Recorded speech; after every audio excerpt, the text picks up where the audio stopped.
12 fakta gugatan Alfedri Husni di MK, TPS fiktif, hingga tak ada PSU. Pada sidang lanjutan sengketa Pilkada Siak di Mahkamah Konstitusi, MK, KPU dan Bawaslu Kabupaten Siak tidak merekomendasi untuk dilakukan pemungutan suara ulang, PSU. KPU Siak yang diwakili oleh kuasa hukum Guntur Adi Nugraha dari Jaksa Pengacara Negara, JPNN, Pengadilan Negeri Siak, mengungkapkan ada 12 fakta gugatan Alfedri Husni, sehingga tidak direkomendasikan untuk PSU yaitu 1.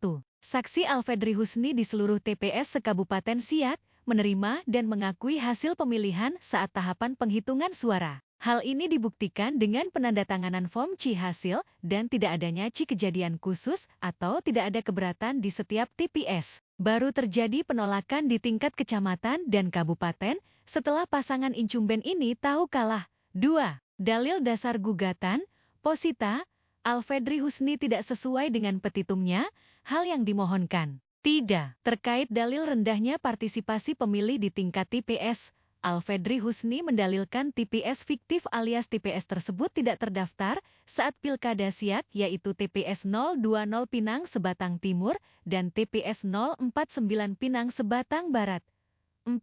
Alfedri Husni juga keliru mendalilkan penghitungan angka partisipasi pemilih di TPS 003 Telaga Samsam, partisipasi 46%, dalam dalil hanya 37%, dan TPS 008 Samsam, partisipasi 61%, dalam dalil hanya 39%. 5. Alfedri Husni menyebutkan kecurangan terjadi di 881 TPS, sedangkan jumlah TPS sebenarnya dari data KPU Siak hanya berjumlah 829 TPS.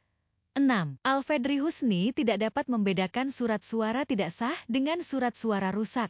7. Alfedri Husni tidak ada satupun mendalilkan perihal selisih hasil. Artinya tidak ada penyajian data dan bukti kesalahan penghitungan perolehan suara yang dilakukan termohon, KPU, dan penghitungan suara yang benar menurut pemohon, Paslon 03. Inilah yang kemudian disebut sebagai dalil gugatan yang mengada-ngada.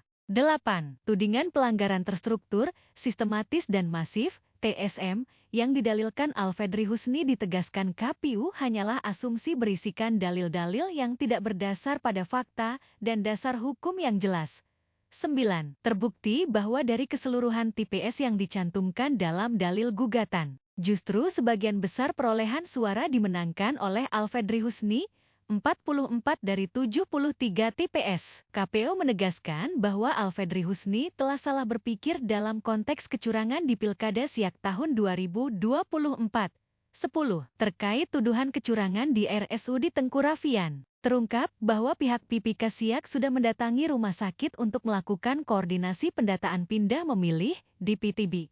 Namun pihak RSUD Tengku Rafian tidak pernah mengirimkan surat balasan resmi dan hanya mengirim data dalam format Microsoft Excel via chat WhatsApp. Surat balasan baru dikirim tanggal 26 November 2024 atau H1 pencoblosan, sementara ketentuan UU harusnya jawaban resmi diberikan pada H7.